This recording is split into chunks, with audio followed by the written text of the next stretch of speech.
नमस्कार, छायाच रेसिपीजमध्ये आज आपण रव्यापासून खूप टेस्टी, चमचमीत आणि वेगळा असा नाश्ता बनवतो आहे। तर इथे मी पाऊण कप रवा घेतला आहे। यामध्ये अर्धा कप दही घालायचं आहे। रवा इथे आपण जो उपम्यासाठी नेहमी वापरतो तोच जाड रवा मी घेतला आहे। यानंतर इथे मी पाव कप पाणी घेतले दह्याच्याच कपामध्ये। सुरुवातीला पाव कप पाणी घातलं आणि लागेल तसं आणखी यामध्ये पाणी मी घालेन। मिक्स करून घेऊया। रवा भिजेल इतकंच यामध्ये आपल्याला पाणी घालायचं आहे। तर हे मला घट्ट वाटतंय, इथे आणखी 2 चमचे मी पाणी घातलंय। मिक्स करून घेऊया।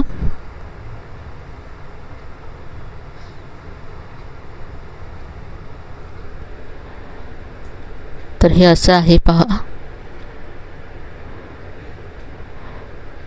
आता यावरती झाकण ठेवायचं आहे आणि हे असंच बाजूला 10 मिनिटं ठेवून द्यायचं आहे, म्हणजे रवा फुलेल। तोपर्यंत आपण स्टफिंग बनवूया। तर इथे गॅसवरती मी कढई गरम करत ठेवली आहे। यामध्ये 2 छोटे चमचे तेल घातले। तेल गरम झालं की पाव चमचा मोहरी घातली, अर्धा चमचा जिरं घातलं। मोहरी जिरं छान तडतडल्यानंतर यामध्ये बारीक चिरलेला कढीपत्ता घातला, बारीक चिरलेली हिरवी मिरची घातली, पाव चमचा यामध्ये हिंग घालायचा आहे।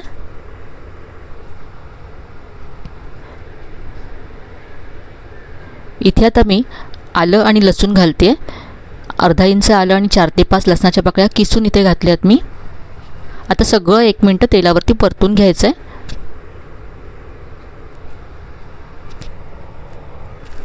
यानंतर यामध्ये कांदा घालायचा आहे। एक मध्यम आकाराचा कांदा बारीक चिरून मी यामध्ये घातला आहे। याबरोबर चवीप्रमाणे मीठ घातलं आणि आता कांदा ब्राऊन होईपर्यंत परतून घेऊया।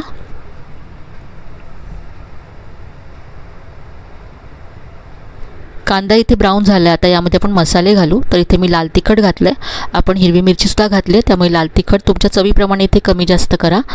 पाव चमचा हळद घातले, पाव चमचा गरम मसाला घातला आहे, अर्धा चमचा धनेजिरे पूड घातली। मिक्स करून घेऊया सगळे मसाले। इथे आता मी 2 मध्यम आकाराचे बटाटे शिजवून सोलून तुकडे करून ठेवले होते, ते यामध्ये घालायचे। आता हे सगळं एकत्र परतून घ्यायचे।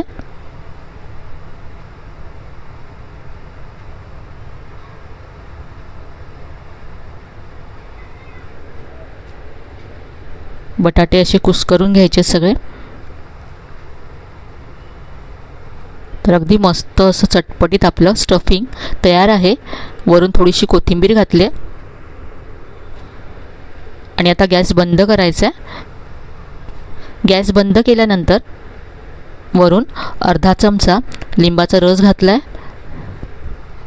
मिक्स करून घेऊया आणि आता हे स्टफिंग थंड करण्यासाठी ठेवूया। तर इथे हे स्टफिंग पूर्ण थंड झाले।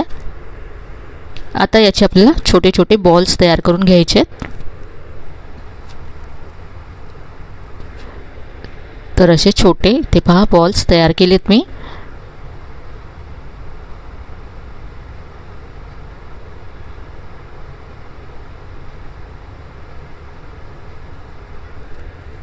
इथे असे बॉल्स तयार करून घेतलेत।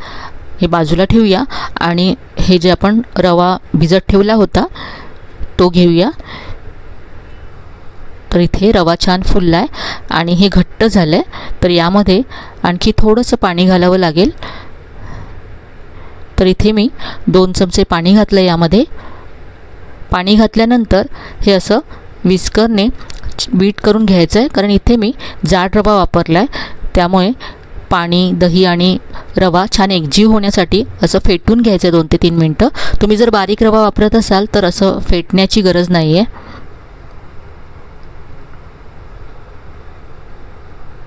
तर पहा इतपत हे असं घट्ट हवं आहे। यामध्ये आता चवीप्रमाणे मीठ घालायचं आहे। मिक्स करून घेतलं।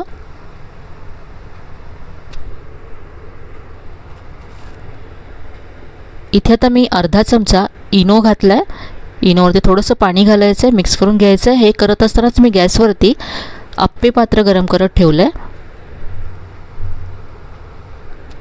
ही प्रोसेस थोडी फास्ट करायची आहे, लगेच हे मिक्स करून घ्यायचं आहे। आणि इथे आता अप्पे पात्र गरम झाल्यानंतर यामध्ये मी थोडं थोडं तेल घातलं आहे.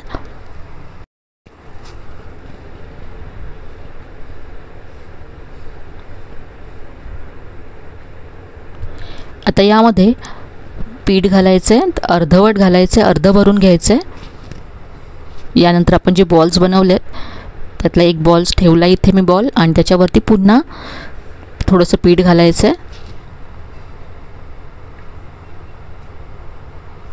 तर इथे पहा, अशाच पद्धतीने सगळे तयार करून घेते मी.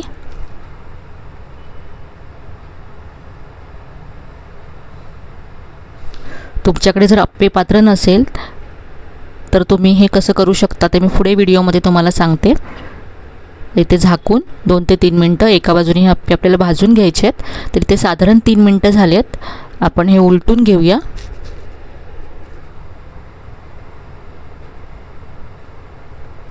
पाहू शकता अगदी खरपूस असा रंग आला एका बाजूने.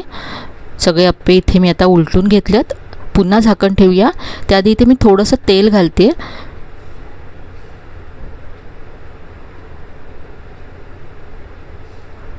झाकण ठेवूया आणि 2 ते 3 मिनटं दुसऱ्या बाजूने सुद्धा भाजून घेऊया. तर हे अप्पे आता दोन्ही बाजूने भाजून तयार झालेत. काढून घेऊया. आणि असे सगळे अप्पे मी इथे काढून घेते. तुमच्याकडे जर अप्पे पात्र नसेल तर इथे पहा, जशा मी छोट्या वाट्या घेतल्यात, या वाट्यांमध्ये सुद्धा तुम्ही वाफवून घेऊ शकता. तर या अर्धवट भरून घेतल्यात. आधी मी या वाट्या तेलाने ग्रीस करून घेतल्या, त्यानंतर अर्धवट पिठाने भरून घेतल्या. आता जे आपण मगाशी सारण बनवलं होतं त्याच्या अशा चपट्या टिक्क्या बनवून याच्यामध्ये ठेवायच्या आहेत आणि वरून पुन्हा पीठ घालायचं आहे. तुम्ही अशा पद्धतीने इडलीच्या भांड्यामध्ये सुद्धा अशा स्टफ इडल्या बनवू शकता. तुम्हाला जर कमी तेलामध्ये हवं असेल तर अशा पद्धतीने वाफवून सुद्धा तुम्ही ही रेसिपी बनवू शकता. तर इथे मी कढईमध्ये आधीच पाणी गरम करत ठेवलं होतं. त्यामध्ये मी प्लेटमध्ये या वाट्या ठेवल्या आणि झाकून आता 8 ते 10 मिनटं वाफवून घेऊया. तर इथे पहा 10 मिनटं झाल्यात. गॅस बंद करायचा आहे आणि आता हे पूर्ण थंड करून घ्यायचं आहे. तर इथे पहा, हे पूर्ण थंड झालं आहे. आता आपण काढून घेऊया.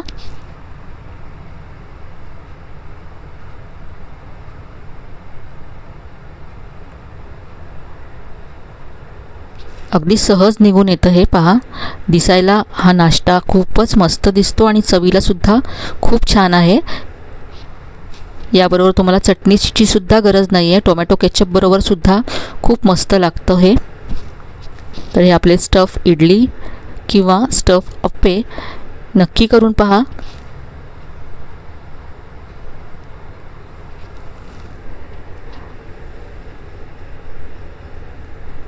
इथे मी तुम्हाला एक तोडून दाखवते.